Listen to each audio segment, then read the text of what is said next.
Hey guys, tonight we begin with something a little darker. A time of plagues, punishments, and pottage. We're diving into what life was really like during the Middle Ages. Forget the castles and chivalry Hollywood sold you. The truth, you probably wouldn't last a single day you've just woken up in the year 1325. The good news, you're alive. The bad news, so are the fleas. Your bed is a half-rotted straw mattress stuffed with bugs and hay that smells like a barn floor because it was a barn floor 3 months ago. There's no memory foam, no pillows, and definitely no Egyptian cotton sheets.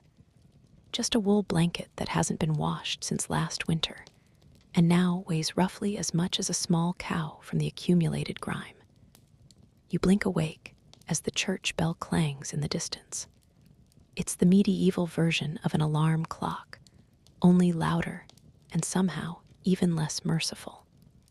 Your home is a wooden hut with one room, no windows, and a charming open-concept floor plan where your family, livestock, and domestic insects all share the same space. The smell. Oh, it's a fragrant symphony. A subtle blend of stale beer, human sweat, goat, and something you pray isn't mold, but know in your soul probably is. Scented candles haven't been invented, and even if they were, they'd just melt on your dirt floor. You try to stretch, but immediately regret it because the air is freezing and your joints ache. You're 22 years old, which in medieval terms is roughly middle-aged. Your spine creaks like an old wooden door, and your knees sound like a bag of rocks being shaken by a confused peasant. Getting out of bed is a gamble. The floor is either wet from last night's rain, which leaks through the thatched roof, or crusty from something your neighbor's chicken did. Either way, your bare feet are now part of the ecosystem. Oh, and privacy. What's that? Your entire family, and maybe a random cousin who just never left, are waking up beside you. There's no bedroom, no curtains, no me time, just communal everything. Welcome to morning in medieval Europe, where you're never truly alone because parasites, rodents, and 8 other people are always with you. And this is just how your day starts. It only gets worse from here. So you've managed to crawl out of your medieval haystack of horrors. Congrats. Now nature calls. And it's not calling politely. It's screaming. Here's the part where you start missing the modern bathroom. There's no toilet, no seat, no toilet paper, no flush, not even a mildly resentful plunger in the corner. In the 14th century, relieving yourself is an adventure, a social experiment, and often a small public event. If you're a peasant, your bathroom is likely a wooden bucket behind the house, which is already full because Uncle Wolfston had a rough night after eating bad turnips. The smell is biblical. You hold your breath, do your business, and then, here's the kicker, toss it into the street.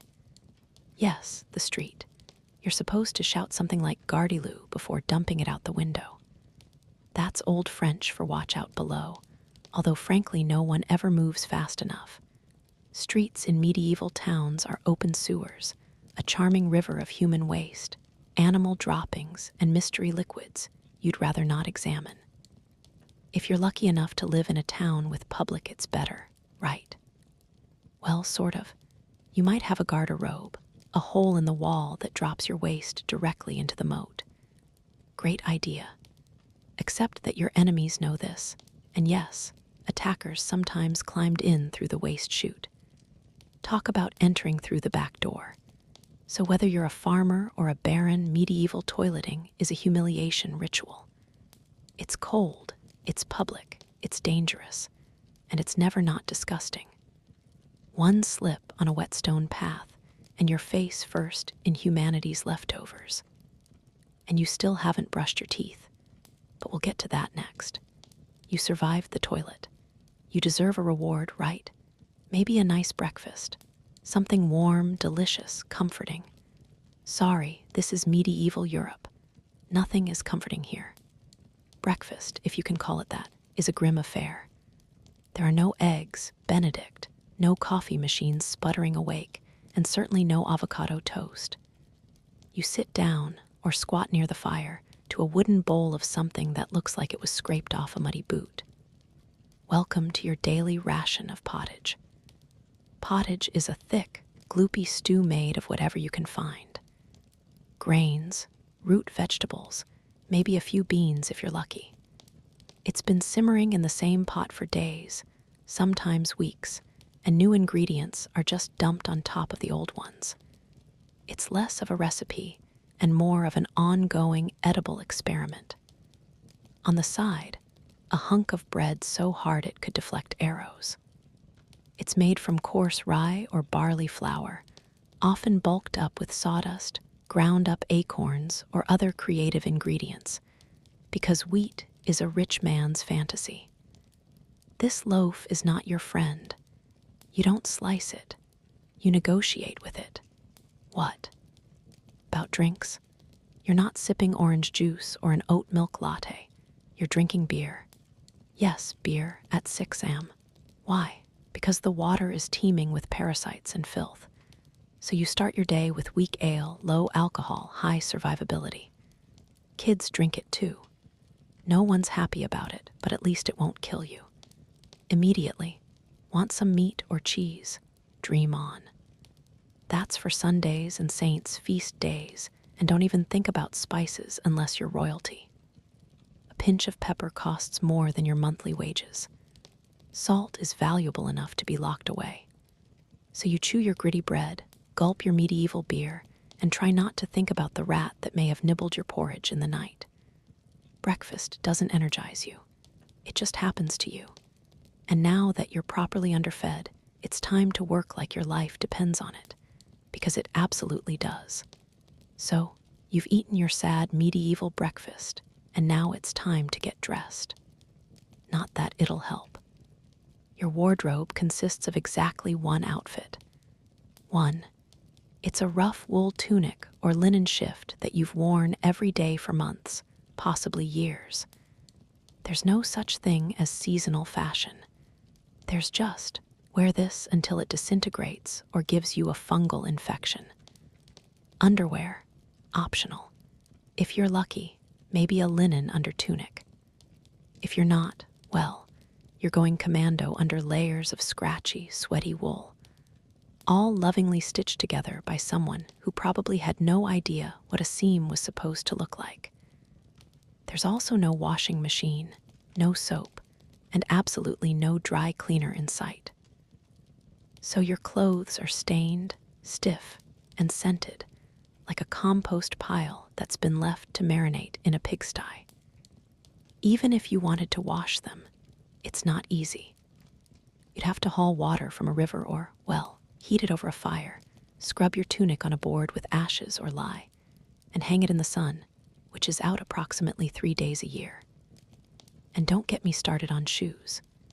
If you own any, they're made of untreated leather, barely stitched together, and offer as much arch support as a banana peel. Most peasants just go barefoot, through mud, through dung, through medieval landmines, sharp rocks, and disease puddles. All this means one thing. Your skin hates. You itch constantly. Fleas, lice, and bedbugs live rent-free on your body. Everyone has them. Nobles, lousy, monks, itchy, children walking insect farms. No one escapes. You'll be scratching your armpit with a wooden spoon while chatting with the local priest. And no one will even bat an eye. Your skin is raw from rubbing, your scalp a battlefield of bites. And if you develop a rash, well, too bad. There's no dermatologist, no hydrocortisone, no one to tell you it's probably scabies. You just keep on suffering. And if you're lucky enough to not get an infection, great. That rash will simply accompany you for the next 6 months like an unwanted medieval sidekick. Now that you're dressed in misery and wrapped in discomfort, it's time to head outside and start working yourself to death. Now that you're fully dressed in itches and damp wool, it's time to flash that morning smile. Except you don't. Because in the Middle Ages, smiling is a dangerous game. Not emotionally, dentally. There's no toothbrush, No toothpaste, no mouthwash, no floss.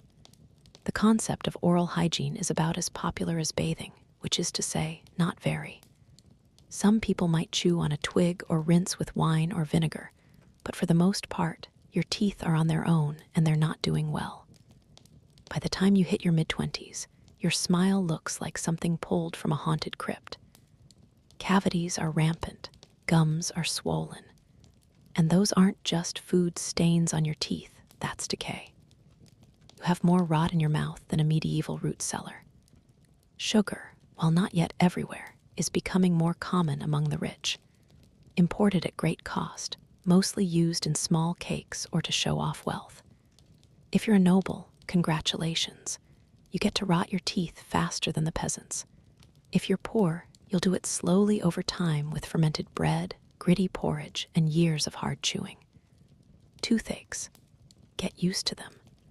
They're like medieval weather, always there in the background. The kind of pain that makes you consider praying, drinking, or pulling the tooth out yourself with a pair of pliers. And that's not a joke. That was the actual treatment. Dentists didn't really exist, but barber surgeons did. Yes, the same guy who cuts your hair is also pulling your molars out by candlelight with an iron hook and zero anesthesia. Infected tooth. Hope you like fevers, because without antibiotics, it can easily turn into sepsis and kill you. From a toothache. That's right. The same thing that sends us to a pharmacy today could be your funeral in the 1300s, and there's no relief on the social front either.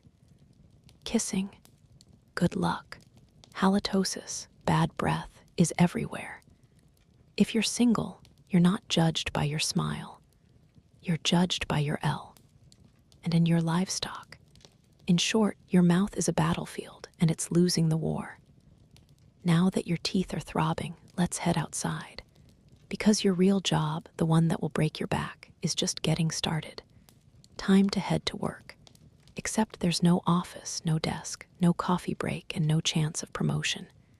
Your job, if you're like 90% of the population, is simple. Don't die while laboring for someone else's comfort. You're a peasant. Congratulations. That means you work the land that belongs to a lord who probably doesn't remember your name. You rise with the sun and stop only when it disappears behind the trees. Your tools, a wooden hoe, a rusty sickle, and whatever bones are still intact in your body. There's no weekend. There's no clocking out. There's only sunrise to sunset, 6 days a week. The work is doing. If you're a woman, surprise, you don't just do field work, you also care for children. Clean, cook, spin wool, feed animals, and pretend your husband's lice infestation isn't slowly migrating to your side of the bed. Children. They start helping out around age 5. No school, no toys, just a tiny wooden rake and a dream of one day not dying of the flu. And if you're one of the few who isn't a farmer, maybe you're a blacksmith, a tanner, or a cooper. Great. You still work with fire, chemicals, or animal guts all day in poorly ventilated sheds. The pay, basically survival. The perks, occasional bleeding. Break a bone. Too bad. Get a fever, drink some warm beer, and keep going. You can't afford to stop, not even for a day. Because if you don't work, you don't eat. And if you don't eat, well, medieval Europe has a solution for that. It's called being replaced. So you grip your shovel, ignore the blisters, and keep digging. Because in the Middle Ages, your job isn't a career. It's a slow-motion endurance test. Now that your back is on fire from laboring in the fields, let's talk about the weather. Because in the Middle Ages, temperature is less about seasons and more about ongoing punishment from the sky. Let's start with winter. There's no insulation, no central heating, and no weatherproofing. Just wooden walls with gaps you could throw a chicken through. Your windows, covered with cloth, not glass. The fire in the hearth. Nice in theory, but you don't have enough firewood to keep it going because wood is expensive, and gathering it from the forest is sometimes illegal. Yes, you can be executed for picking up the wrong stick from the wrong forest. You bundle up in your one damp wool tunic, huddle near the dying embers, and still wake up with your nose frozen. Your feet, permanently cold, often damp. Your fingers, so stiff they feel like tiny medieval popsicles. Frostbite isn't diagnosed. It's just called bad luck. Now fast forward to summer. Sounds better, right? Wrong. In summer, your home turns into a clay oven. There's no fan, no cross breeze, and absolutely no deodorant. You sweat through your layers, but you can't remove them because showing too much skin is scandalous, and also invites sunburn, insect bites, and social judgment. The flies are out in full force, attracted to your unwashed body, and the smell of last week's goat stew that's still fermenting in the corner. Mosquitoes buzz by your ear while you sleep, assuming you can sleep through the sound of your neighbors yelling and babies crying. In the fields, the sun bakes you. No sunblock, no hat, unless you fashioned one out of straw like a desperate scarecrow. And the worst part, you still have to work. Heat stroke is just called taking a bad turn, so you're either shivering in your own hovel, wondering if your toes will make it to spring, or you're sweating through your only pair of socks while your thighs chafe into oblivion. And the one thing that never changes, no matter the season, your clothes still itch, your food is still terrible, and your next job still waiting. Welcome to climate control, medieval style. There is none. Feeling thirsty, need to freshen up, want to splash a little water on your face to wake up from this damp fever dream of a life. Too bad. In medieval times, water isn't your friend. It's trying to murder you quietly. Let's start with drinking. The nearby stream looks fresh, bubbling and clear, like something out of a fantasy movie. But spoiler alert, it's not. Upstream, someone just dumped a chamber pot into it. And if not that, then a dead pig is probably decomposing in it. Parasites, bacteria, and the entire microbial army of medieval Europe are waiting in every sip. That's why people drank beer. Yes, beer, even children. But before you imagine medieval kids doing keg stands, understand that it was small beer, weak in alcohol, strong in survival. Brewing boiled the water, so it was safer than whatever flowed through the town ditch. Wine was another option, if you were rich enough to afford it and unconcerned with functioning properly before noon. What about bathing? Surely water was used. For cleaning? In theory, yes. In practice, absolutely not. See, back then, people believed bathing actually opened your pores and let the disease in. That's right. Washing yourself was considered medically risky. You were cleaner, apparently, if you never removed the protective layer of filth caked onto your skin. Communal bathhouses did exist, but they quickly gained reputations as places for gossip, scandal, and sometimes full-on medieval extracurriculars. So naturally, the church got involved and shut many down. Even if you did want to bathe, it was a full production. You'd need to fetch water from the well, boil it over a fire, fill a wooden tub that leaked, and then pray no one else in the house used it before you. Or worse, after. And rainwater, collected in open barrels where birds poop, insects breed, and moss thrives. Sounds refreshing, doesn't it? So whether it's going in your mouth, on your body, or onto your crops, water in the Middle Ages is less of a life source and more of a gamble. One wrong gulp, and you're spending your final days sweating in a straw bed, clutching your stomach, and contemplating all your life choices. Next time you sip tap water, raise a glass for our ancestors. They didn't have the luxury of hydration with you. Whether it's a cough, rash, broken bone, or the creeping plague, is caused by your humors being out of balance. The four humors were blood, phlegm, yellow bile, and black bile. According to medieval science, your health depends on keeping them balanced, like some sort of internal soup. Got a fever? Too much blood. The answer, bloodletting. That's right. Let's drain your life force into a bowl using a dull blade or a hungry leech. And yes, barbers were often the ones doing it. Imagine getting a haircut and a hemoglobin extraction in one sitting. 2 for 1, baby. Feeling sad or anxious. That's clearly an excess of black bile. The cure, laxatives, maybe a warm herbal purge, or just prayers and a cold compress while everyone avoids eye contact with you and starts carving your coffin. Now, if you break a bone or get a nasty wound, you're in real trouble. There's no anesthesia unless you count passing out from pain. Surgery is done with knives that haven't been cleaned since the Crusades.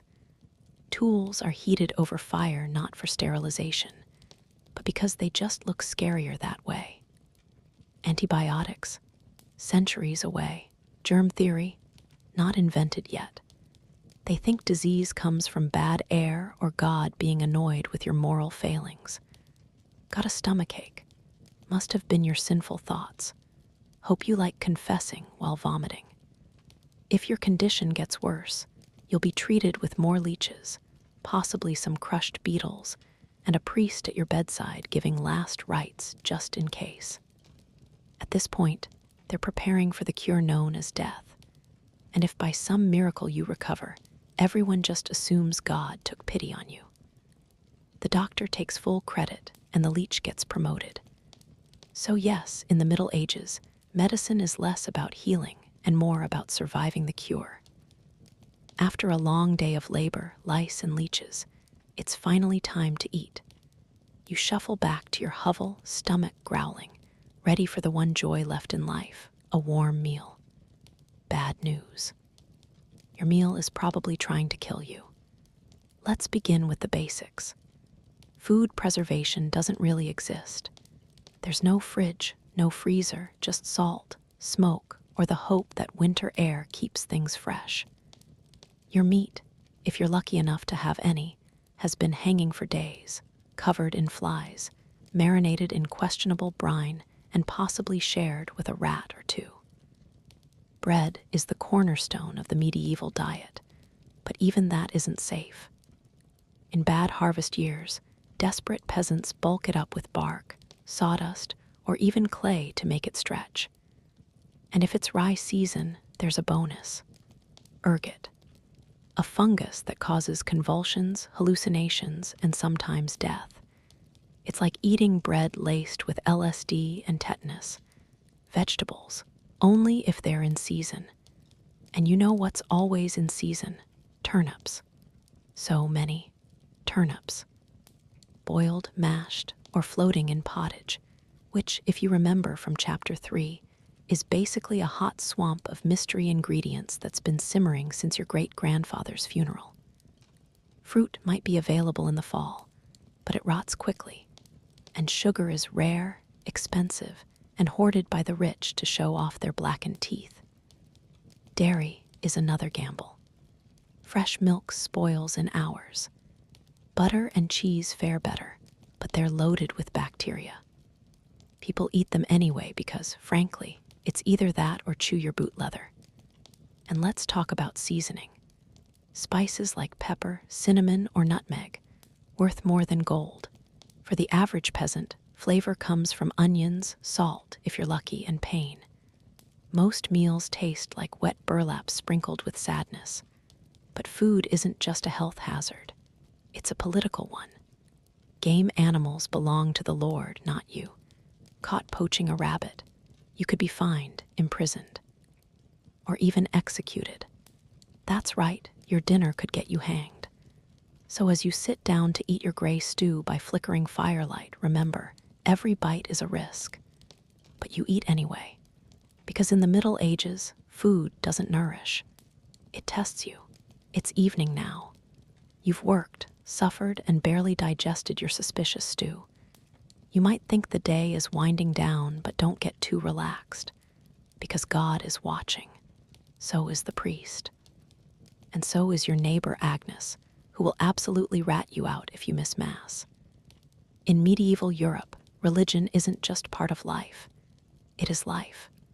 The church controls your calendar, your laws, your education. If you can read, your birth, thank you, is structured around prayer bells.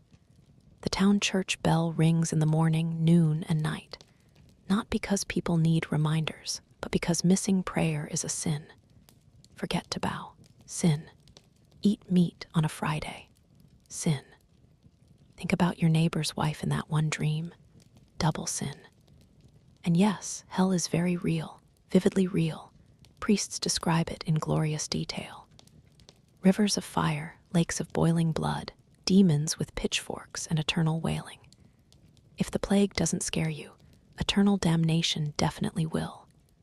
You can't read the Bible yourself because it's written in Latin, a language reserved for monks, clergy, and that one noble kid who's too good for dirt. You rely on the church to interpret everything for you. That means if the priest says your crop failure is because you didn't pray hard enough, well, time to kneel harder. Tithes, a tenth of everything you own, are mandatory. If you grow wheat, you give wheat. If you raise chickens, you give eggs fun. Therefore, attending Mass, fasting, confessing sins, and reminding yourself that joy is a dangerous indulgence. Questioning the church is dangerous. Heretics are burned, witches are drowned, blasphemers are flogged, and skeptics are quickly reformed. So you go through the motions, you chant, you bow. You pray that your soul, after enduring this dirt-covered life, might finally land in paradise, assuming the priest likes you. Because in the Middle Ages, God may be merciful. But the church, not so much. If you thought being a medieval peasant was rough, try doing it as a woman. All the filth, famine, and fear, plus childbirth, subservience, and social invisibility. In the Middle Ages, being a woman is like being on hard mode, with no health potions and no restart button. From birth, a girl's life path is pretty much locked in. Marry young, bear children, serve your husband, die tired. Education, not likely. Unless you're from a noble family and sent to a convent, your intellectual development stops around the time you learn how to churn butter and patch a tunic. Marriage happens early. Really early. It's not weird to be betrothed at 12 and pregnant by 14. It's not about love. It's about land, livestock, and alliances. Your opinion, not required. Once married, you're basically your husband's property. Your job is to produce heirs, feed everyone, keep the house running, and not complain. Because complaining might get you branded a nag, or worse, a witch.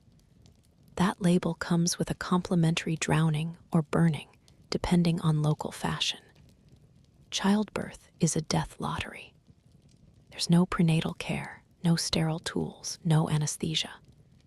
Midwives do their best, but even minor complications can mean death for the mother, the child, or both. Some women survive 10 pregnancies. Many don't survive 2, but don't worry. Once the baby is out, your work increases. Now you have a screaming infant in a lice-ridden hut, and you're expected to nurse, cook, clean, and personality, or just looked at someone funny on a rainy Tuesday. Even in the church, your role is limited. Nuns lived under strict rules. No speaking without permission. No freedom of movement, and your spiritual worth always ranked below men. In short, if you're a woman in the Middle Ages, you're expected to endure, obey, reproduce, and suffer in silence, ideally while smiling. Because even in a time of universal suffering, women were somehow expected to suffer gracefully. So far, you've battled filth, starvation, social injustice, and possibly a goat. But just when you think your day can't get any worse, here comes violence, loud, bloody, and often completely acceptable by medieval standards. Let's be clear, the Middle Ages were not peaceful. The idea of law and order mostly meant hope the local lord isn't in a bad mood. Violence is everywhere, in the home, in the streets, on the battlefield, in church disputes, lose a hand. Accused of lying, your tongue might get pierced. gossip too much. Meet the scold's bridle, a metal mask strapped to your head with a bar in your mouth. For correction, of course. Let's say you're accused of something serious. Heresy, theft, witchcraft. How do you prove your innocence? By being tortured, obviously. Welcome to trial by ordeal. One version. You stick your hand in boiling water to retrieve a stone. If it heals wit. Hout infection in 3 days, you're innocent. If not, you're guilty. Another option. You're tossed into a river. If you sink, you're innocent, and probably dead.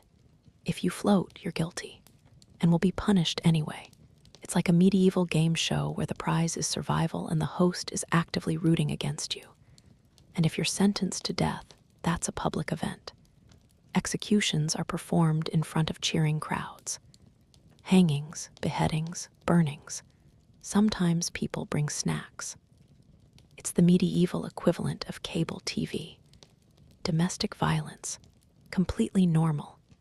Husbands were allowed, even expected, to discipline their wives and children. Street fights, commonplace.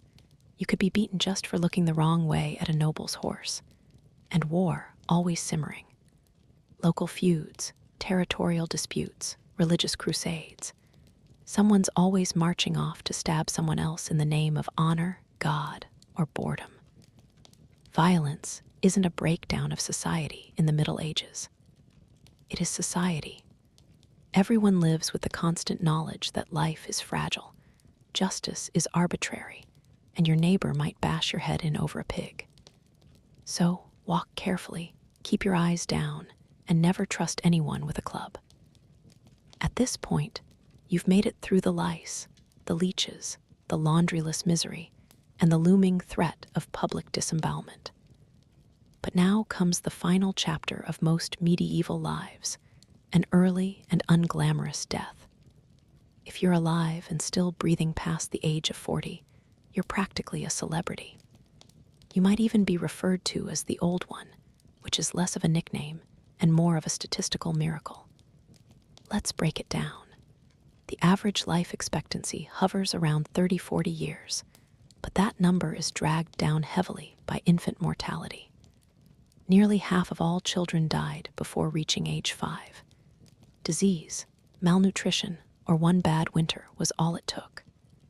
No vaccines, no antibiotics, no hope. If you survived childhood, you entered adulthood already exhausted. Work began as soon as you could walk upright, and by 25, your joints creaked like a monastery door. You might be missing several teeth, a finger, and most of your original optimism. Women faced a particularly deadly gauntlet, childbirth. It was one of the leading causes of death for medieval women. No pain relief, no medical intervention, just prayer, hot water, and someone holding your hand while you bled out on a straw-stuffed cot. For men, the dangers were different, but equally relentless. Farming accidents, infections from minor wounds, a neighbor's drunken rage, a crusade gone sideways. Even walking to the market could be risky if you crossed paths with a bored bandit or an angry tax collector. Death could also come quietly, from the plague, which turned cities into cemeteries overnight, or from famine, which could last entire seasons, thinning out entire villages, or from bad luck, like eating spoiled grain and spending your final hours hallucinating and screaming at the walls. And funerals, you were lucky if you got one. Bodies were often buried quickly to avoid disease. No embalming, no polished coffins, just a hole, a few murmured prayers, and a shallow mound of earth, if there was enough space left in the churchyard. So yes, in medieval times, life was brutal, short, and constantly under siege by death in all its casual forms. You didn't retire. You just stopped showing up. And speaking of exits, let's move on to your final chapter. The medieval dream dies. So, how's your day been? You've woken up in filth, relieved yourself into a bucket, brushed your teeth with wishful thinking, nearly passed out from hunger, worked until your spine cried for mercy, scratched your way through itchy wool, prayed to not get plague, and barely dodged a public execution for owning a squirrel. Welcome to a single day in medieval Europe, still dreaming of becoming a knight. Think again. That romanticized version of the Middle Ages, gallant swordsmen, noble ladies in towers, heroic battles and feasts in candlelit great halls. It's a myth polished by fairy tales and fantasy books. In truth, the medieval world was gritty, cruel, and deeply unfair. Hierarchy was everything. If you were born poor, you stayed poor. If you were born rich, congratulations. You had a better chance of surviving, but you were still one bad soup away from dysentery and a hasty burial. Even the nobles weren't immune to misery. Castles were drafty stone refrigerators filled with fleas, smoke, and politically motivated marriages. Sure, you had a fur cloak, thank you, weren't simple. They were relentless. Everything took longer. Everything hurt more. Everything, from childbirth to chewing, came with consequences. Life was survival, not leisure. And if you did find a quiet moment to think, to dream, to imagine something better, there wasn't much you could do with it. No upward mobility, no modern medicine, no internet to Google. What's this weird rash? You lived, suffered, worked, and died within a 10-mile radius of where you were born. But here's the wildest part. Through all of this, people still laughed, sang songs, told stories, fell in love, and found meaning. Not because life was easy, but because humans are stubborn like that. Even in the darkest chapters, they made space for light. So tonight, when you slip into your clean bed with indoor plumbing, antibiotics, and central heating, maybe say a quiet thank you to the modern world and to your ancestors who fought rats, famine, and feudalism so you wouldn't have to. Long before she was Catherine the Great, Empress of all Russia, mistress of reform and icon of ambition, she was simply Sophie. Born Sophie Friederike Augusta von Anhalt-Zerbst in 1729, she was the daughter of a relatively obscure German princely family. Her tiny duchy in Pomerania offered little in terms of power, but Sophie herself. She had something no title could provide: razor-sharp intelligence, relentless charm, and a quiet, burning hunger for greatness. Her upbringing was strict. Her mother, Johanna, was cold and calculating.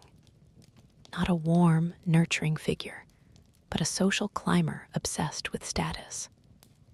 Sophie's father, a Prussian officer, was more distant than disciplinary. From a young age, Sophie learned to walk the fine line between obedience and cunning. She read voraciously, spoke multiple languages, and learned how to observe a room before speaking in it, skills that would soon become survival tools in one of Europe's most brutal courts. When the Russian Empress, Elizabeth Petrovna, began searching for a wife for her heir, Grand Duke Peter, she looked beyond Russia's borders. Peter himself was of German descent, and Empress Elizabeth believed a foreign bride, pliable and grateful, would be easier to control. Sophie fit the bill perfectly.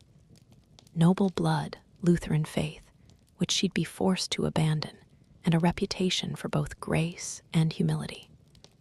At just 14 years old, Sophie was summoned to Russia.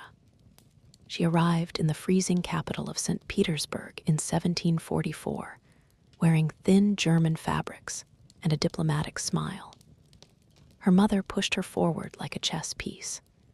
Sophie, however, had her own game in mind. To become acceptable in Russian society, she converted to Orthodoxy, taking the name Ekaterina Alexeyevna Catherine. The ceremony was public, symbolic, and life-altering. She wasn't just changing religions. She was burning the bridge behind her, stepping into a foreign empire with no way back. No one watching that quiet teenage girl in a fur-trimmed coat could have predicted what would come next. Betrayal, revolution, enlightenment, and empire. But from the moment Sophie stepped foot in the Russian court, she stopped being a pawn and began planning how to become a queen. Catherine's marriage to Grand Duke Peter was meant to secure her place in Russian royalty. But from the very beginning, it felt more like a cage than a crown. Peter, heir to the Russian throne, was not the dashing prince of fairy tales. Awkward, immature, and obsessed with toy soldiers, he was far more interested in playing war games in his chambers than governing an empire or showing affection to his new wife. Some accounts even suggest he refused to consummate the marriage for years. He idolized Frederick the Great of Prussia and resented the Russian court that had adopted him. In contrast, Catherine embraced Russia with a fierce determination. She learned the language, studied its history, and memorized Orthodox rituals. She wanted to belong. Peter wanted to escape. This mismatch wasn't just emotional, it was political. The Russian court was a viper's nest of gossip, paranoia, and brutal power games. Empress Elizabeth still ruled with absolute authority, but her health was in decline. Everyone knew a transition was coming, and everyone had an agenda. Catherine was watched constantly. Her letters were read, her friendships monitored, and her every move scrutinized. She couldn't trust her husband, her mother, who was still whispering in her ear on behalf of foreign interests, or even her servants. In this world, alliances could turn into accusations overnight, but Catherine was no fool. She learned to play the court's games quietly, cultivating allies in the shadows. She charmed military officers, made friends with scholars, and developed a reputation for dignity and restraint, a stark contrast to her husband's childish tantrums and open contempt for Russian traditions. Behind closed doors, Catherine began reading Enlightenment thinkers like Voltaire and Montesquieu. While others saw her as a young consort, she was building a vision not just for herself, but for Russia, a nation of strength, education, and reason. But there was one problem. The longer Peter lived, the longer Catherine remained in limbo, a powerless wife to a man unfit to rule. So she waited, observed, and planned. She knew the Russian throne wouldn't be inherited. It would have to be taken.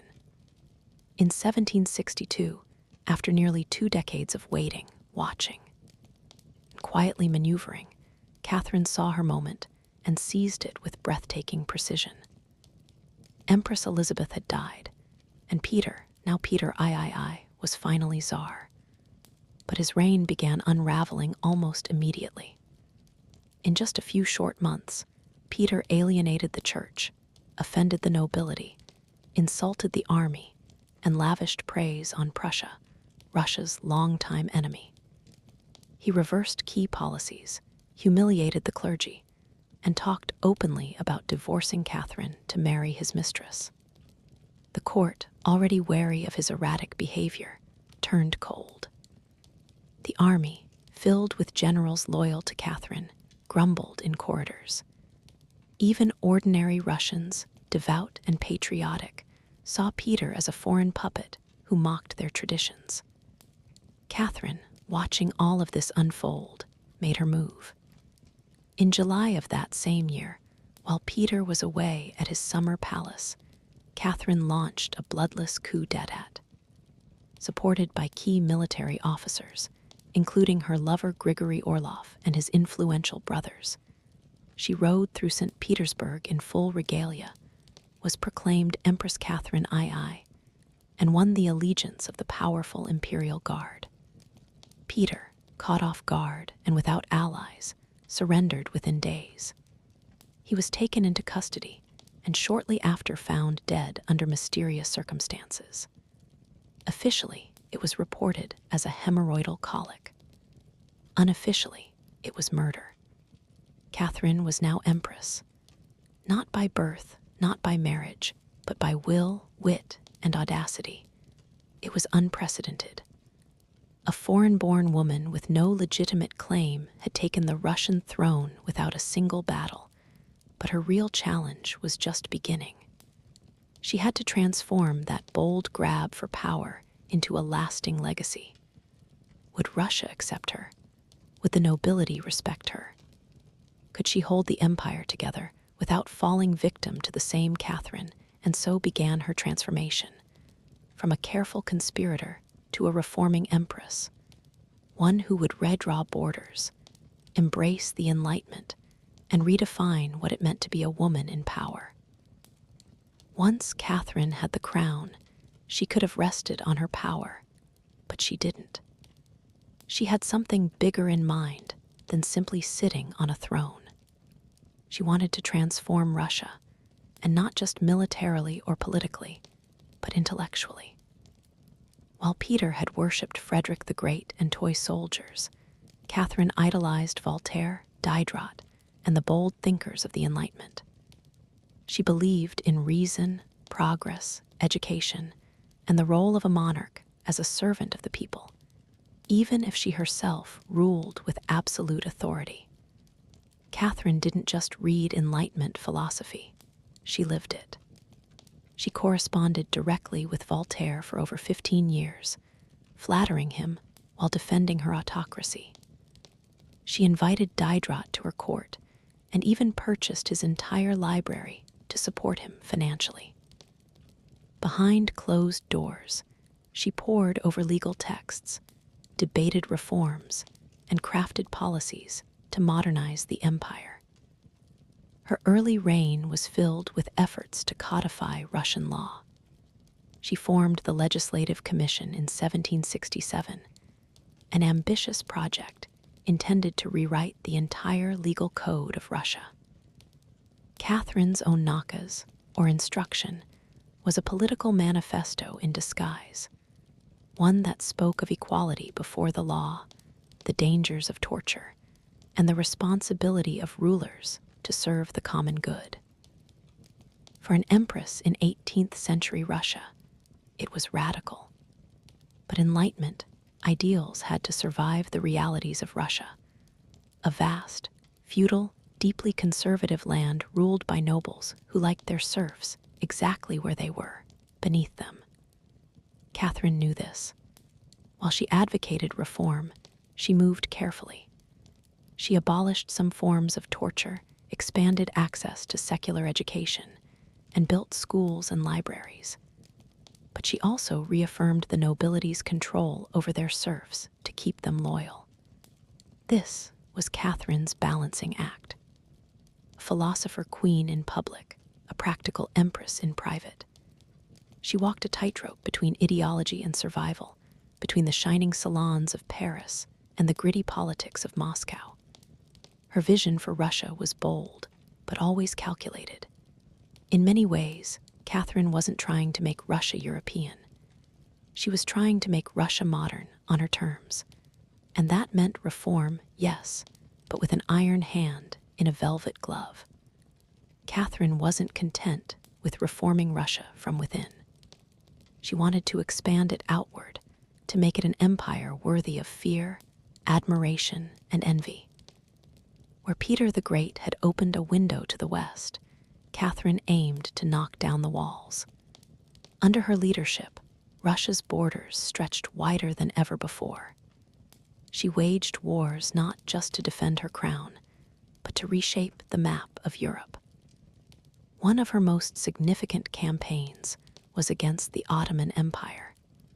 These wars, fought in waves throughout the 1760s and 1770s, weren't just about territory. They were about influence. Catherine saw herself as the liberator of Orthodox Christians living under Muslim rule, and as the rightful protect, or of Eastern Europe. Under generals like Alexander Suvorov and Grigory Potemkin, Russia captured key regions including Crimea, the northern coast of the Black Sea, and access to warm water ports, something Russian czars had coveted for generations. These victories weren't just military, they were symbolic. With each conquest, Catherine sent a message. Russia was no longer the distant, backward cousin of Europe. It was a continental force. She also turned her gaze westward. In a series of deals and diplomatic maneuvers, Catherine participated in the partitions of Poland, carving up the struggling Polish-Lithuanian Commonwealth along with Austria and Prussia. By the end of the Third Partition in 1795, Poland was erased from the map, and Russia claimed vast new lands and millions of new subjects. But Catherine didn't just conquer with armies. She also colonized with ideas. New cities were built. Trade routes were expanded. German settlers were invited to cultivate Russian farmland. The empire became a mosaic, from the icy Baltic to the sun-drenched shores of the Black Sea. And through it all, Catherine remained the central force, reading reports, issuing orders, and personally overseeing the shape of her expanding empire. Critics would accuse her of being power-hungry, even imperialistic. But to Catherine, expansion wasn't ambition. It was destiny. A great ruler, she believed, was measured not just by ideas, but by borders. She didn't just want to rule Russia. She wanted to remake it as a civilized empire, feared by its enemies, respected by its peers, and loyal to her alone. For all her brilliance and power, Catherine the Great was just as famous for what went on behind palace doors. And no, not all of it was whispered in libraries. Catherine's private life became one of the most talked about aspects of her reign. She had lovers, not just one or two, but a carefully curated parade of them, many decades younger, often handsome, and sometimes politically influential. She didn't hide them. In fact, she often rewarded them with titles, estates, and pensions if they behaved well. If not, they were quietly dismissed, sometimes with a polite thank you and a promotion. Among the most important of these lovers was Grigory Potemkin, a man as brilliant as he was bold. Their relationship blurred the lines between romance, politics, and partnership. Some historians believe they may have even married in secret. Together, they shaped military campaigns, colonization projects, and the transformation of southern Russia. Potemkin wasn't just a lover, he was her co-ruler in many ways. Still, Europe couldn't look past the scandal. Gossip swirled. Satirical pamphlets painted her as lustful, insatiable, even unhinged. And after her death, the rumors only got worse. The most infamous being the completely false and grotesque tale involving a horse, spread by her enemies to smear her legacy. But why the obsession? Simple. Catherine was a woman who wielded power unapologetically, and in a world where female rulers were expected to be either saintly virgins or tragic figures, she refused to play the role. She lived, loved, and ruled on her own terms, and that made her dangerous. Ironically, while her critics painted her as immoral, Catherine herself was deeply philosophical about love and sexuality. She believed pleasure was a natural part of life, and that personal relationships didn't have to threaten public responsibility. She separated emotion from governance, a feat few male rulers managed. In reality, her liaisons were often strategic. She surrounded herself with men who were loyal, capable, and politically useful. And when they ceased to be, she let them go, usually with a smile and a generous retirement. Catherine's love life didn't weaken her rule. It was part of her strategy, a blend of passion and power that made her unforgettable, envied, and feared. For all her charisma and control, Catherine's reign was not without peril. And in 1773, that peril came in the form of a bearded Cossack named Yemilian Pugachev. He was no ordinary rebel. Pugachev claimed to be none other than Peter III, Catherine's dead husband. According to him, he had survived the coup and now returned to reclaim the throne from the German usurper. It was absurd. Peter was long gone. But to Russia's oppressed and exhausted lower classes, the claim didn't need to be true. It just needed to offer hope. Pugachev promised liberation, an end to serfdom, lower taxes, and land for the common people. His words lit a fire across the Volga River region, especially among Cossacks, peasants, and old believers. In a time when the gap between nobles and serfs had widened brutally, his promises sounded like salvation. The Pugachev Rebellion became the largest peasant uprising in Russian history. Towns were taken, fortresses fell, nobles were slaughtered. For a terrifying moment, it seemed as if the empire itself might fracture. Catherine was shaken. This wasn't a foreign war-ess. He could win with cavalry and treaties. This was a revolt from within. Her own people, rising against the system she ruled. But Catherine didn't panic. She acted. She dispatched professional military forces to crush the rebellion, ruthlessly. Pugachev's forces were defeated in 1774. He was captured, displayed in an iron cage, and eventually beheaded in Moscow, a public warning to all who dared follow. Afterward, Catherine doubled down on order and control. Her dreams of liberating the serfs quietly faded into silence. The rebellion had shown her the limits of enlightenment in a country still shackled by feudalism. She now leaned harder on the nobility, who offered loyalty in exchange for absolute control over their serfs. This was a turning point. The Empress, who once quoted Voltaire, now prioritized stability over philosophy. Reform became cautious. Surveillance increased. Rebellion, even whispered, was to be stomped out before it had breath. Pugachev may have lost his head, but he left behind a warning that haunted Catherine. That power built on inequality could only hold so long before the storm came crashing through. By the time Catherine the Great approached the final years of her life, she had ruled Russia for over 3 decades, longer than any female ruler in Russian history. From the moment she seized power, she had defied expectations, reshaped her empire, and redefined what a woman and a monarch could be. Under Catherine's reign, Russia became a true European powerhouse. Its territory expanded by over 200,000 square miles, swallowing Crimea, parts of Poland, and stretches of the Black Sea coast. These weren't just military wins. They were strategic pivots, securing warm water ports and reshaping trade. But her legacy wasn't only drawn on maps. Catherine left a cultural mark as well. She helped found the Hermitage Museum, amassed one of the greatest art collections in Europe, and corresponded with the greatest minds of the Enlightenment. Her court became a center of sophistication, art, and intellectual ambition. In a country often viewed as backward by Western Europeans, Catherine put Russia firmly on the cultural map. She modernized education, founding schools for girls, and promoted the printing of books. She introduced smallpox inoculation to Russia, even publicly receiving the vaccine herself, an act of scientific bravery in her time. Yet, her reign was also one of contradictions. While she admired Enlightenment ideals, she never freed the serfs.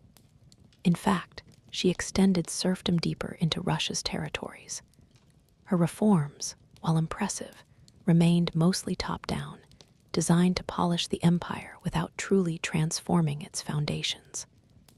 Still, Catherine's rule brought stability and ambition. She understood that power was not inherited. It was crafted, managed, and constantly defended. She ruled not by divine right, but by force of will, political brilliance, and relentless calculation. She was called many things: a usurper, a tyrant, a reformer, a seductress. But above all, she was effective. When she died in 1796, Russia was wealthier, larger, and more formidable than it had been in centuries. She left behind a throne secure, an empire expanded, and a legend that would endure for centuries. Catherine didn't just reign, she ruled, with intellect, strategy, and an unapologetic grip on history. And in doing so, she became more than an empress. She became a myth. For all her power, expansion, and enduring legacy, Catherine the Great was still, at her core, a woman navigating a man's world and reshaping it in her image. Behind the imperial portraits and state decrees was someone deeply aware of how precarious her position was. She was not born Russian. She came to the throne through a coup. She ruled an empire that didn't want a woman in charge, and yet she not only endured, she thrived. Catherine was never content to be ornamental. She read constantly, wrote endlessly, and never stopped learning. Her daily schedule was intense. Hours of reading reports, corresponding with foreign powers, editing state papers, and managing a court filled with rival factions. She wasn't content to simply sit on the throne. She worked the throne like a stateswoman born to it. She was also, in many ways, lonely. She surrounded herself with courtiers, lovers, and artists, yet wrote in her memoirs of how few people she could truly trust.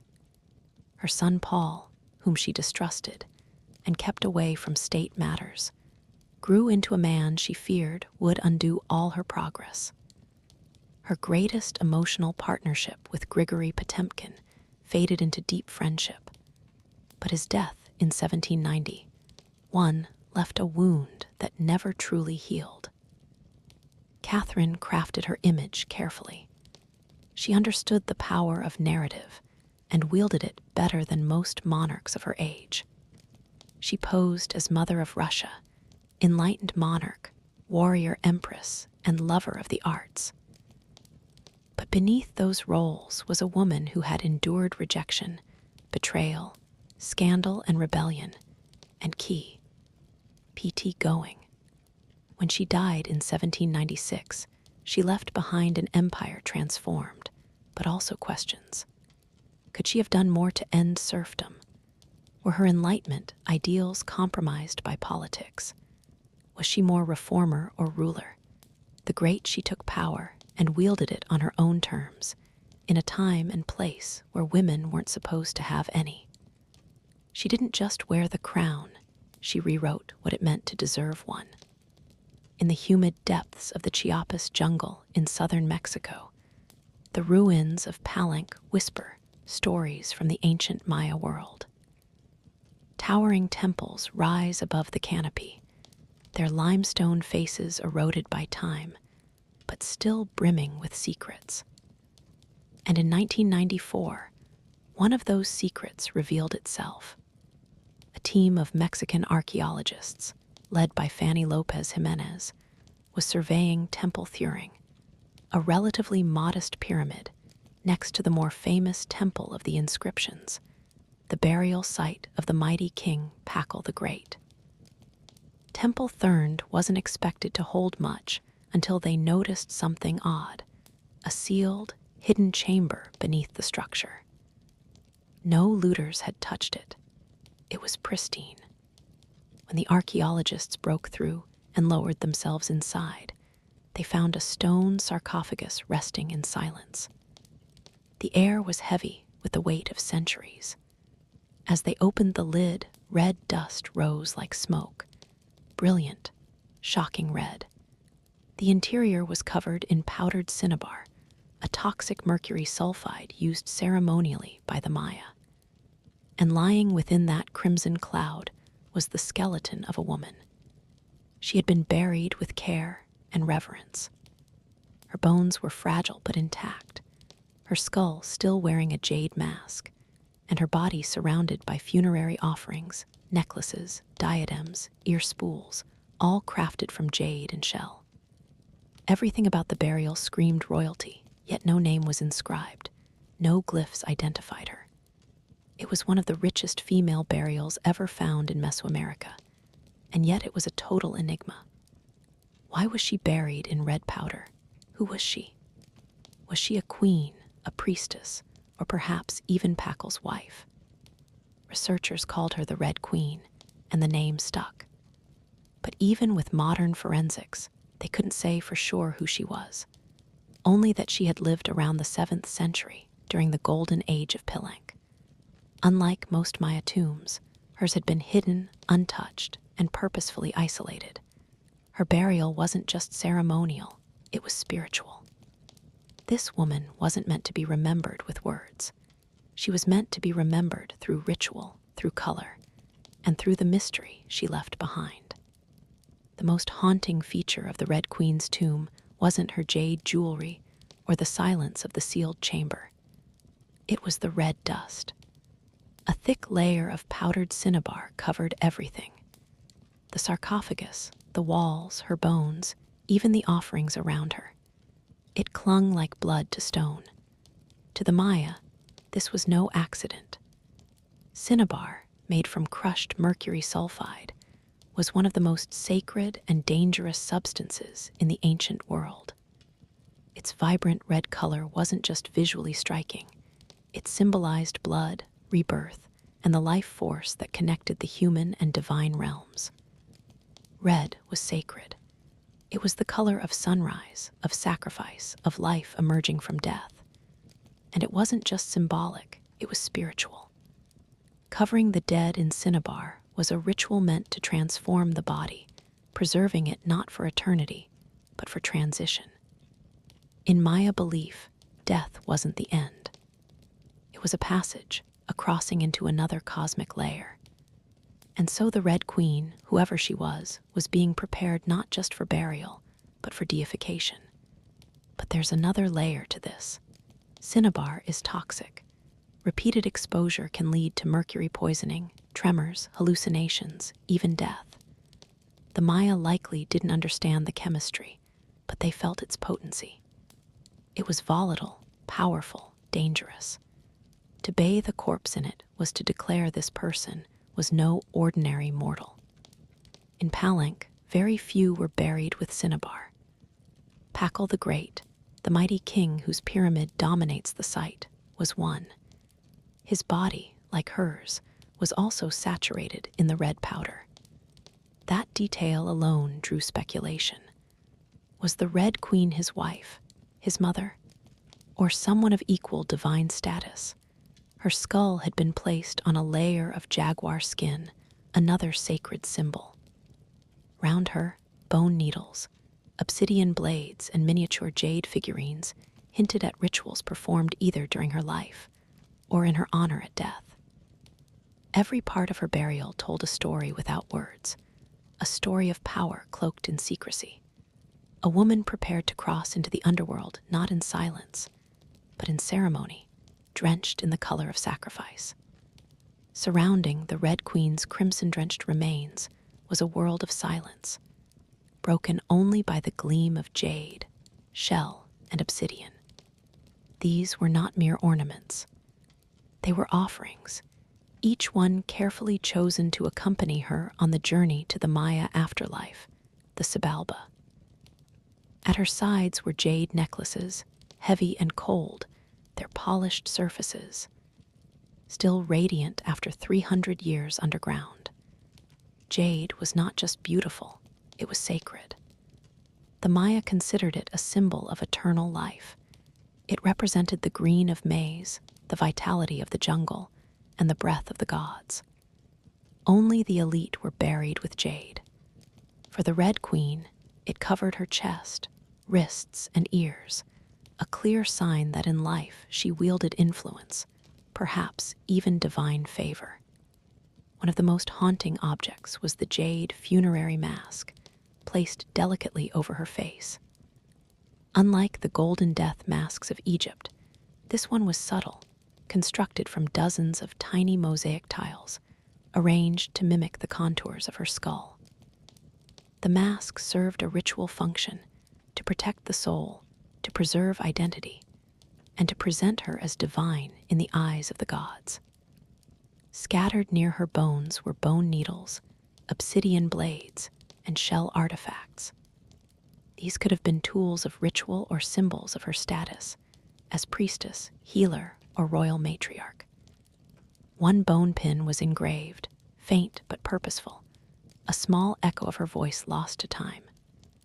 At her feet and along the edges of the tomb were ceramic vessels, still sealed, likely once filled with offerings, food, drink, or incense to sustain her spirit beyond death. The Maya believed the afterlife was a journey dangerous, layered, filled with challenges. These items weren't luxuries. They were necessities. Modernize, the tomb feels intimate, not overloaded but intentional. There was no gold, no chariots, no pomp, just items chosen with spiritual weight. It was a map for the soul. Through these treasures, we glimpse how the Maya understood death, not as finality, but as a transition of power. The Red Queen wasn't buried to be forgotten. She was being prepared to ascend. For all the grandeur of her tomb, the Red Queen left behind one haunting void. No name, no inscriptions adorned her sarcophagus. No glyphs on the walls identified her. She was clearly someone powerful.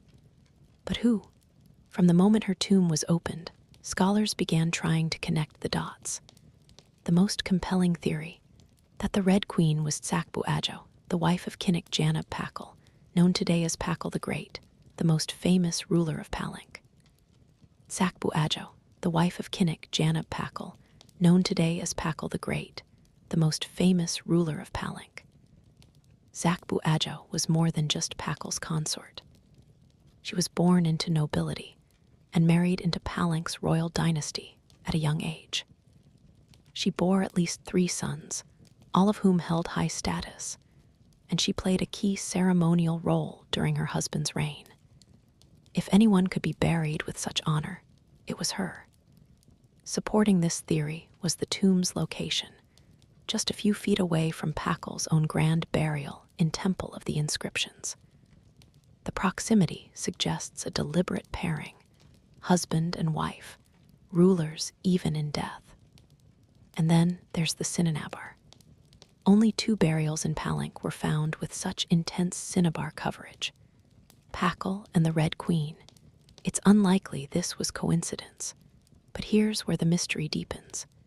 DNA tests were conducted on both sets of remains in hopes of confirming the connection. But the results? Inconclusive.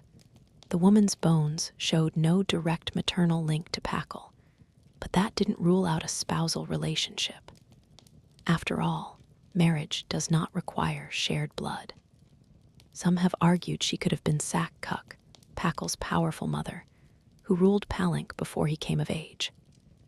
Others suggest she may have been a high priestess, or a sister, or a royal ancestor whose name has simply been lost to history's erosion. Still, the evidence points most strongly to Sakbu Adjo, a queen by title, a mother of kings, and a spiritual counterpart to Pakal. The lack of a name may not be an oversight. It may have been intentional. In Maya cosmology, the soul lived on not through monuments, but through ritual, symbol, and the whispers of the earth. And so the Red Queen remained suspended between legend and truth, a woman who ruled, remembered not in stone, but in scarlet and silence.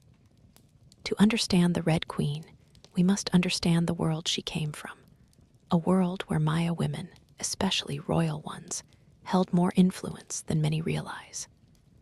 In Maya civilization, politics was often a family affair. Royal women weren't merely passive consorts.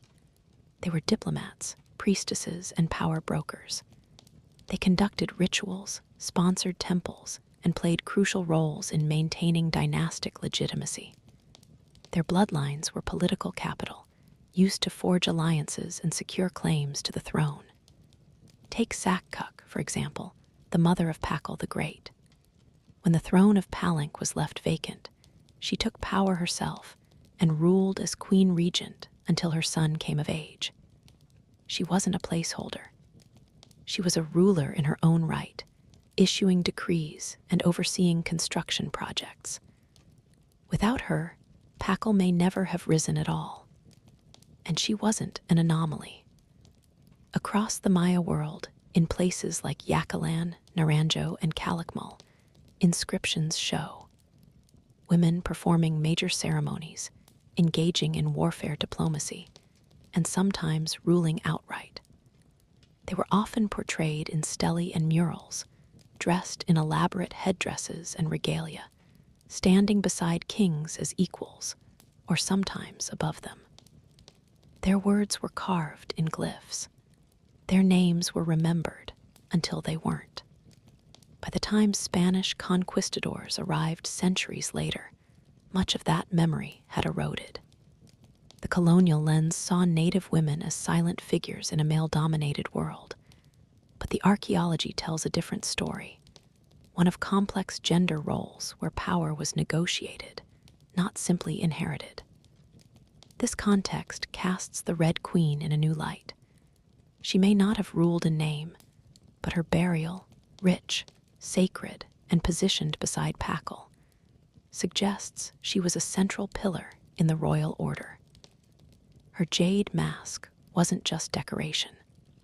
It was a symbol of identity, of power held in life and protected in death. Her bloodline may have been the very glue that held Palanca's dynasty together. In Maya civilization, a queen wasn't just a queen. She was a keeper of sacred lineage, a voice in ceremony, and often the bridge between gods and men. The Red Queen may be nameless, but in her world, she was never voiceless. The Red Queen wasn't just buried with treasures. She was buried in architecture rich with purpose, layered with Maya cosmology, ritual symbolism, and intentional design. Her tomb wasn't merely a grave, it was a gateway to eternity. Her body was discovered inside Temple Third, one of the smaller pyramids within the heart of Palenque. Yet its proximity to Temple of the Inscriptions, the resting place of Pakal the Great, is telling. These temples weren't built randomly. Their positioning was sacred, guided by astrology, myth, and dynastic legacy. Temple the Tharthide rises modestly compared to its grand neighbor, but it hides something even more intimate. A sealed crypt, untouched by looters, perfectly preserved. It was constructed deep within the temple's core, accessible only by a steep, narrow staircase. The descent into her tomb feels almost symbolic, a ritual journey downward into the underworld. The chamber itself is stark, made of cut stone, sealed tightly for over 1,300 years. No glyphs or murals cover the walls, no ornate carvings tell her story. But perhaps that silence is intentional. This was a space not for the living to interpret, but for the dead to transform. At the center, her sarcophagus sits like an altar. Crafted from limestone, it echoes the grand stone coffin of Pakal next door, while Pakal's tomb is more subdued. The focus is inward, on the body, on the cinnabar, on the ritual of death itself. And yet there are subtle architectural cues that hint at meaning. The tomb is aligned east to west, a symbolic path mirroring the sun's journey from life to death. The chamber is small but powerful. It feels deliberate, personal, a sacred enclosure for someone revered. Maya temples were cosmological tools, bridges between the heavens, the earth, and the underworld. To be buried in one was to be elevated beyond the human realm. The Red Queen's eternal home wasn't an afterthought. It was a carefully constructed shrine, a place where death became transformation. Her bones rest in stone, her essence in cinnabar, and her legacy in the architecture itself. A temple that speaks without words, telling us she mattered. To the ancient Maya, death wasn't the end. It was a threshold, a sacred passage into the underworld, known as Xibalba. And for someone like the Red Queen, This crossing was not only spiritual, it was political, cosmological, and deeply ritualized. Burial rituals were carefully choreographed events, rooted in myth and meant to guide the soul through the treacherous layers of the underworld. Maya texts and iconography tell us that Xibalba was no peaceful afterlife. It was a maze of darkness, rivers of blood, trials, and gods of death. Only those properly buried, ritually prepared, and spiritually equipped could make the journey successfully. The Red Queen was buried wrapped in cinnabar, encased in stone, and surrounded by offerings, all signs of an elite burial. But there's more. The presence of bone needles and obsidian blades in her tomb hint at auto-sacrifice rituals, possibly symbolic tools representing rites she had performed in life, or that were reenacted at her burial to empower her spirit. Her funerary mask, carefully assembled from jade tiles, was not simply decorative. It may have served as a spiritual vessel, preserving her face and identity as she journeyed into the afterlife. In Maya belief, the face was a mirror of the soul, and the soul needed to be recognized by the gods. The ceramic vessels surrounding her may have once held chocolate, maize, water, or even polka to nourish her in the next world. Other items, like stingray spines or shell trumpets, could have represented spiritual tools, calls to the gods, or tokens of ritual communication. Burial wasn't just a goodbye. It was a transformation. The Maya believed in cycles, death as seed, burial as planting, and the afterlife as rebirth. Kings and queens were often seen as earthly incarnations of gods, and in death, they returned to those divine origins. The Red Queen, covered in the color of blood, entombed in a pyramid and honored with offerings, was being prepared for rebirth, not as a mortal, but as a being tied to the sacred order of the cosmos. Her burial wasn't the end of her story, it was the beginning of her legend. Just a few steps away from the Red Queen's final resting place lies one of the most iconic tombs in Mesoamerica, that of Kinich Janab Pakal, known simply as Pakal the Great. His burial inside the Grand Temple of the Inscriptions is celebrated for its artistry, scale, and deeply spiritual symbolism. But what makes the Red Queen's tomb so extraordinary is not only what was inside, it's where it was found. Her sarcophagus was hidden within Temple III, directly adjacent to Pakal's monument. In a city like Palenque, where every temple was carefully positioned to reflect cosmic principles, this closeness was no coincidence. It was intentional, a statement etched in stone. Many scholars believe the Red Queen was Tizak Buajau, Pakal's queen and trusted consort.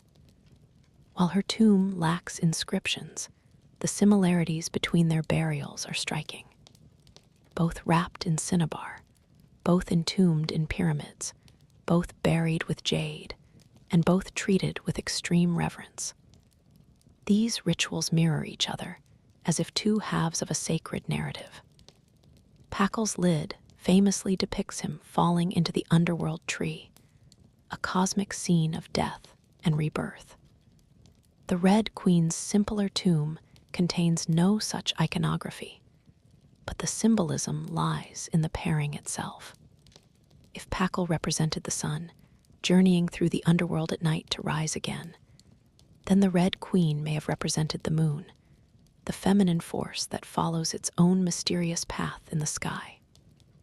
Together, they embodied a cosmic duality, masculine and feminine, king and queen, sun and moon, order and ritual. In Maya mythology, rulership was not singular, it was relational. Harmony in the cosmos required balance, and that balance extended into the dynastic court. By placing the Red Queen beside Pakal, the Maya were preserving not just a marriage, but a cosmic partnership. Their proximity in death may have mirrored their roles in life, a queen not behind, but beside her king, sharing not just a throne, but a legacy. In their tombs, they speak without words. Two souls, wrapped in cinnabar and stone, joined across eternity, one of history's most sacred silences. Though her name was lost to time, the Red Queen of Palanque endures, not as a forgotten relic, but as one of the most enigmatic and powerful women of the ancient world. Her tomb, sealed for over 1,300 years, now whispers across centuries, inviting questions that echo louder with every discovery. She represents a mystery that still resists full understanding. We may never know exactly who she was. No glyph carved her name. No stealer told her story. And yet, the care in her burial, the richness of her offerings, the symbolism of her crimson-drenched bones, all speak of a woman profoundly important, not merely as a wife or consort, but as someone who held real influence, spiritual weight, and royal blood. Today, the Red Queen forces us to reevaluate assumptions. She's a reminder that in the ancient Maya world, women were not silent. They led rituals, governed cities, and shaped dynasties. While kings like Pakal have long taken the spotlight, the Red Queen's reemergence reminds us that power did not belong to men alone. It flowed through mothers, queens, priestesses, and visionaries. Her legacy is more than the treasures she left behind. It's the conversation she started among archaeologists, historians, artists, and storytellers. Every jade bead, every layer of cinnabar, every architectural choice in temple theft tells us something deliberate. This woman mattered, and perhaps that's the most extraordinary part of her story. Not what we know, but what we still don't. The Red Queen teaches us that history isn't just a collection of facts, it's a living puzzle, a shared human longing to connect with the past. In that sense, her legacy is still unfolding. She lies wrapped in red, the color of life and sacrifice, of blood and rebirth. Her face, once hidden behind a jade mask, now stares back at us through science, art, and wonder. She remains nameless, but not voiceless, mysterious, but not forgotten.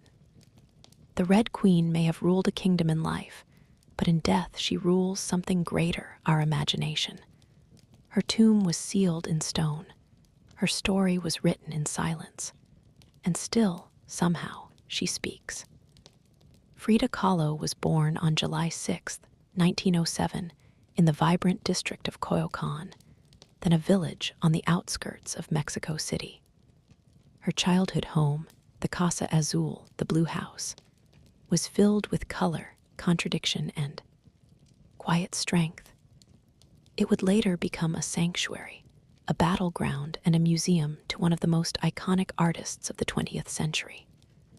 Frida was the third of 4 daughters born to Guillermo Carlo, a German-Hungarian photographer, and Matilda Calderon, a devout Catholic of indigenous and Spanish descent.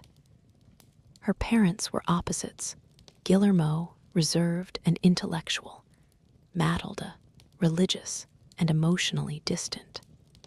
Frida would inherit her father's introspection and artistic eye, but also her mother's fierce resilience. As a child, and she was a homemaker, her goal, to become a doctor. She enrolled in the prestigious National Preparatory School in Mexico City at age 15, one of only a handful of girls accepted.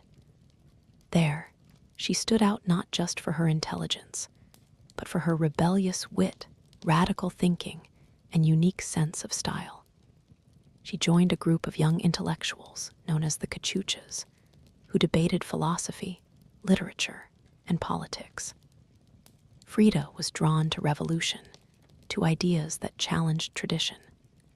But even in those early years, before the bus crash that would define her body, and before the fame that would define her legacy, Frida Kahlo was already painting herself into the world with sharp edges, unapologetic ideas, and an identity too big to fit inside anyone else's expectations. She wasn't just growing up in Koyokan. She was preparing to remake herself entirely. On September 17th, 1925, Frida Kahlo's life was split in two. The girl she had been and the woman she was forced to become. That afternoon, she boarded a wooden bus with her boyfriend, Alejandro Gomez Arias, after school. They were laughing, teasing each other, and probably arguing. Frida never did anything halfway. But moments later, the bus collided with a streetcar, and in an instant her future unraveled into pain, metal, and silence. The crash was horrific. The streetcar crushed the bus against a wall, splintering wood and flinging passengers. Frida was impaled by an iron handrail. It entered her left hip and exited through her pelvis. Her spinal column fractured in 3 places. Her right leg shattered, her foot dislocated. Her collarbone and ribs broke. Her shoulder was dislocated. Her abdomen was pierced. She was just 18 years old. A man covered her with a borrowed overcoat. Someone else noticed her body was sparkling, not from blood, but from the gold powder she had been carrying in a pouch. It had exploded on impact, dusting her broken form in what looked like glittering ash. Frietta was taken to the Red Cross Hospital and underwent numerous surgeries over the following months. She spent weeks in a body cast, flat on her back, immobile, writhing with infection and uncertainty. The future she'd imagined of becoming a doctor slipped further away with every passing day. But in that stillness, something began to stir. Her father gave her brushes. Her mother rigged a special easel to hang above her bed. A mirror was placed on the canopy so she could see herself. And there, lying in plaster and agony, Frietta began to paint, first out of boredom, then out of obsession. Her first subjects were her own reflection, because she was all she had. But what emerged wasn't vanity. It was survival. The crash had broken her physically, but it had also opened a door into her own mind, her own body, and eventually into the surreal language of pain and identity that would define her art. The girl who wanted to heal others now began healing herself, one brush stroke at a time. As Frida Kahlo lay encased in plaster and steel, a body fighting itself with every breath, she began to paint. What started as a form of therapy soon became a language, and that language was deeply personal, brutally honest, and often hard to look at, which was precisely the point. Frietta didn't paint pretty flowers or polite landscapes. She painted pain, her pain, physical, emotional, and existential. Her first subjects were self-portraits, not because she was vain, but because, as she famously said, "I paint myself because I am so often alone, and because I am the subject I know best."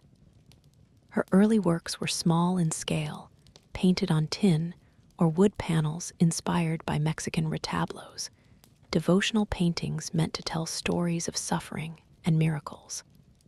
Frida turned this tradition inward.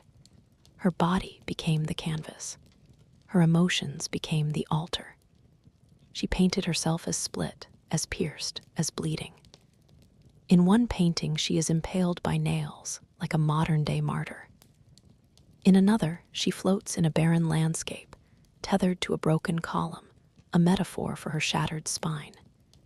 She painted herself weeping, fractured, decapitated, and bare, but never passive, always watching. Her pain was not sanitized.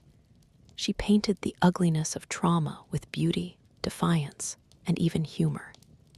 Each piece was a reclamation of her body, her experience, and her identity as a woman in a world that often tried to define her. But Frida wasn't just telling her story. She was inventing a new kind of visual narrative, one that blended Mexican folk art, surrealism, medical illustration, and symbolism. Her paintings became dreamlike autopsies of her soul, framed in color, culture, and myth. By the time she recovered enough to walk again, albeit painfully, Frida was no longer the girl who had wanted to be a doctor. She was an artist, and her art was unlike anything anyone had seen. She had taken the worst thing that had ever happened to her and turned it into a source of creation. Frida Kahlo didn't just paint her pain. She made the world look at it, and in doing so, she turned suffering into a sacred act of self-expression. In 1928, still recovering, still painting, and just 21 years old, Frida Kahlo met the man who would become the most profound and turbulent relationship of her life, Diego Rivera. He was 20 years her senior, already Mexico's most famous painter. Massive in both stature and presence, Rivera was a giant of Mexican muralism, known for his sweeping, politically charged frescoes that told the story of the Mexican people. Frida had seen his work before. She admired it, but now she wanted his opinion of her work. She brought her paintings to him at the Ministry of Education, interrupting his scaffolded work to ask bluntly, "Do I have talent?" Diego took one look and said yes, and not just out of kindness. He recognized in her something rare, an unfiltered voice, raw and unpretentious, full of rage, irony, pain, and beauty. They began a relationship that was as consuming as it was creative. Frietta once said, "I suffered 2 accidents in my life, one in which a streetcar knocked me down, the other was Diego." They married in 1929, an odd pairing to outsiders, Diego, massive, unfaithful, politically famous. Frida, sharp-tongued, fiercely independent, already walking with a cane. Her parents called it a marriage between an elephant and a dove. Their bond was passionate, but chaotic. Diego supported her art and encouraged her growth as a painter, but he was also endlessly unfaithful, even with Frida's own sister, Christina. Frida was devastated, and in return, she took lovers of her own, both men and women, including rumored affairs with Leon Trotsky and painter Georgia O'Keeffe. They divorced in 1939, then remarried a year later with different terms. This time, Frida would keep her autonomy, her home, her money, her name. Their second marriage was less about traditional love and more about creative partnership and mutual understanding. Despite the betrayals and the heartbreak, Diego remained a constant force in Frida's life. He challenged her, he wounded her, but he also believed in her as an artist, as a revolutionary, and as a woman who could redefine what painting could be. Together, they were not peaceful, but they were legendary. In the 1930s, Frida Kahlo followed Diego Rivera on a journey north to San Francisco, Detroit, and New York as he completed high-profile mural commissions. These years abroad brought her face to face with American industrialism, wealth, and the contradictions of capitalism, and they left her with deep political discomfort.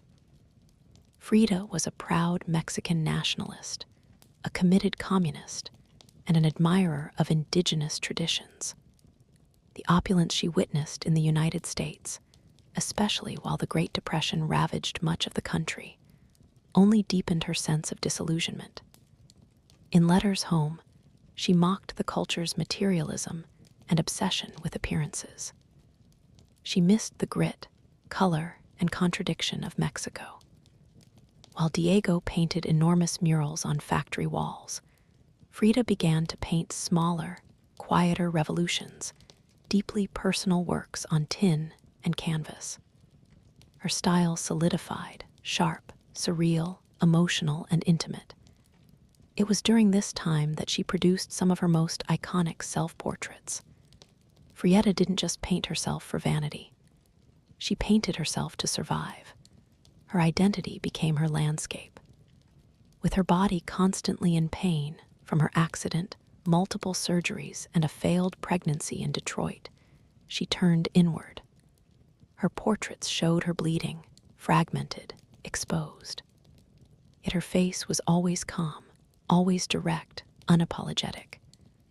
One of her most powerful works, Henry Ford Hospital, shows her lying on a hospital bed, crying, surrounded by floating symbols of loss. A fetus, a snail, medical equipment, a cracked pelvis. It was raw, graphic, and deeply emotional. A canvas that bled with truth. Back in Mexico, Frida immersed herself in leftist politics. She and Diego welcomed Leon Trotsky into their home while he lived in exile.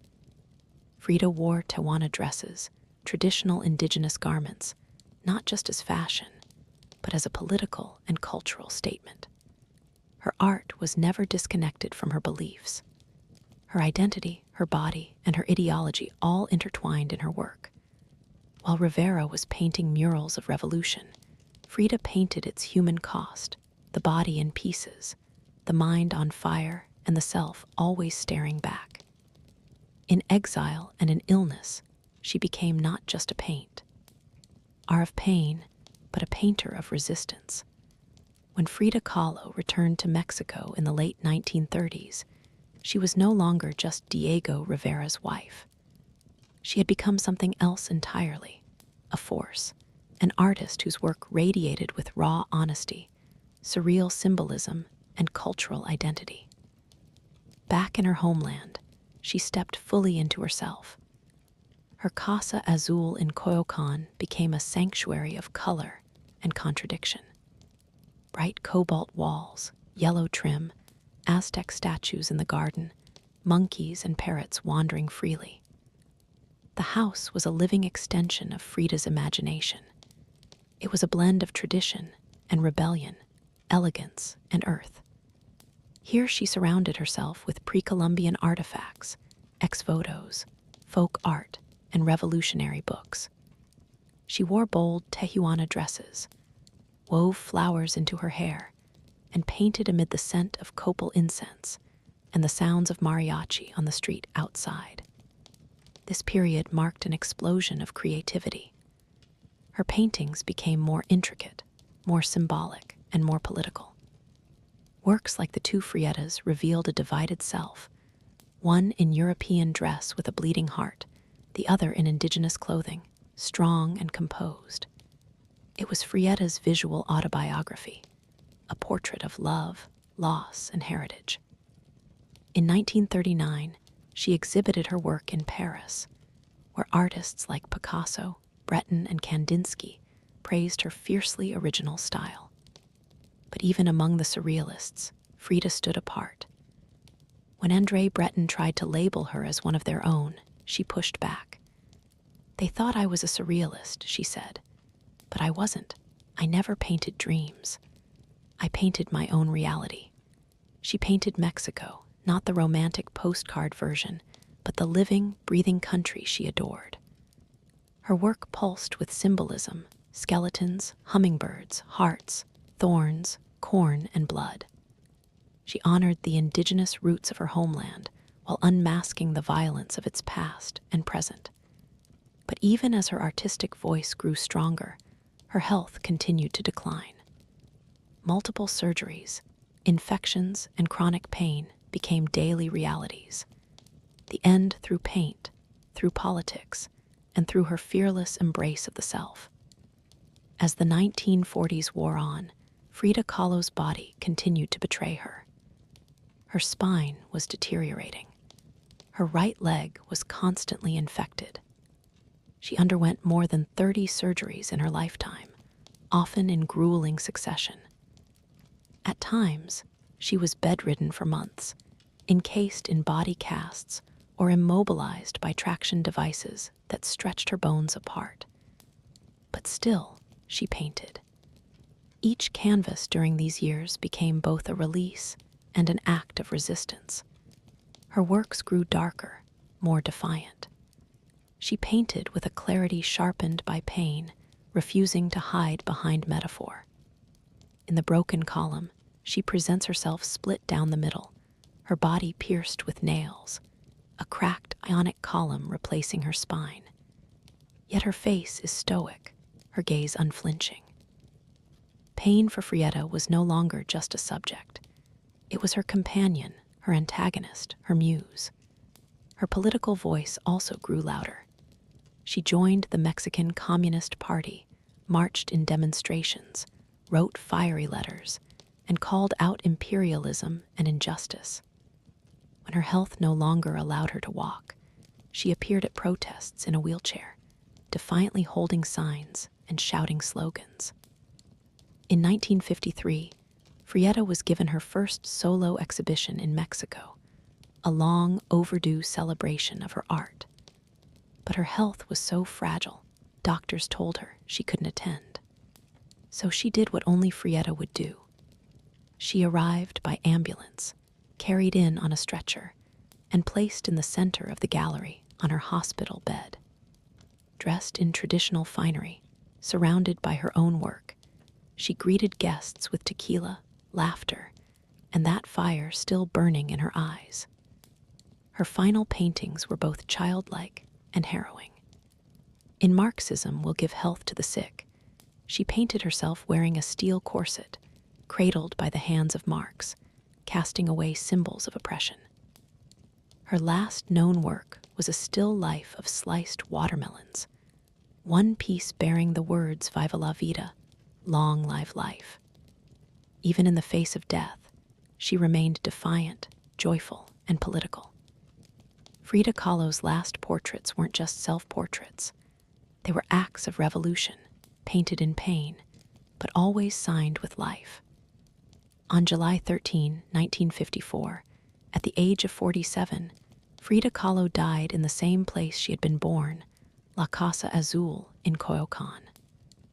The official cause was listed as a pulmonary embolism, but those closest to her whispered of something deeper.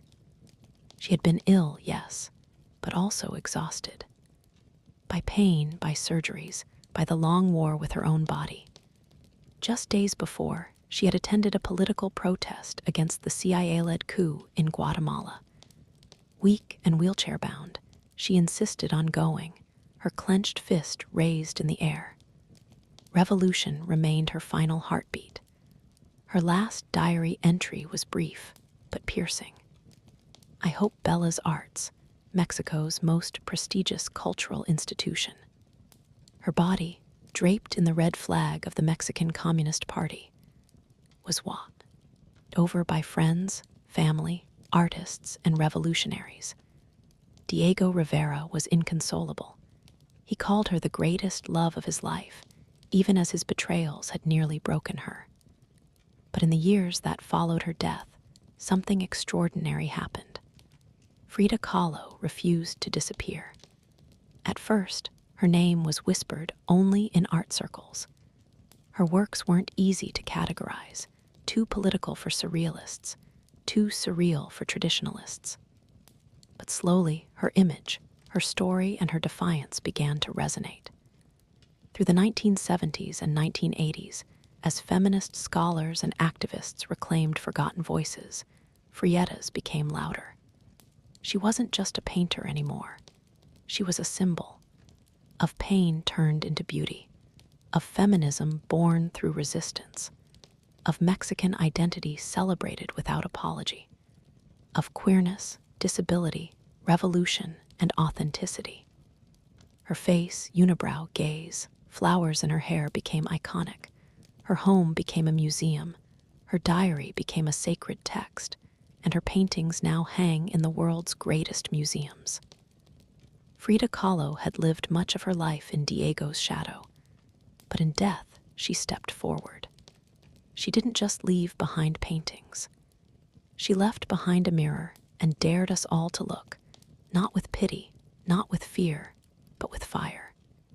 Today, Frida Kahlo's face is everywhere, printed on t-shirts, painted on murals, turned into dolls, memes, posters, and icons. Her signature unibrow, her flower-crowned hair, her direct gaze, all instantly recognizable. But what makes her legacy powerful isn't just that people know her face. it's that they recognize the truth behind it. Frida didn't try to be flawless. She didn't fit into boxes. She wasn't conventional, and she didn't care to be. In a world that demands perfection, she gave us realness. Raw, messy, vibrant, angry, joyful, contradictory realness.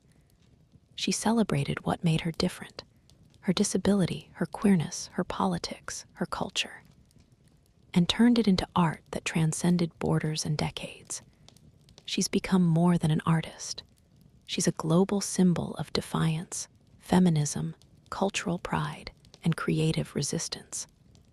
For queer communities, she's a fearless bisexual icon who lived openly and unapologetically.